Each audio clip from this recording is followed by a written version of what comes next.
Gandang araw guys. Dito naman tayo sa Kalikot. Problema ko yung aking sniper. Yung bearings ay uga-uga. Malog. Gawa ng putol na yung mga lock sa ilalim. So DIY muna tayo.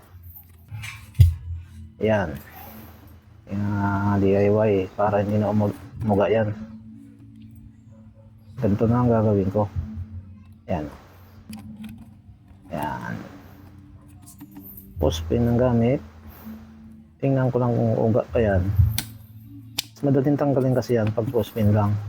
Sa online mayroon din naman nabibili. Yung guma ang gamit. Kaso masyadong malaki. Sagwa tingnan. Ito maliit lang to. Tapos madaling kalasin. Post pin lang gamit. Ayan. Ayos na.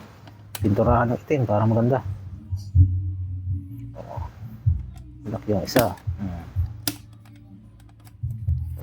Uga pa ba yan? Wala na. Wala na uga. Wala na. Ayos na. Ayos, solve ang problem. Thank you.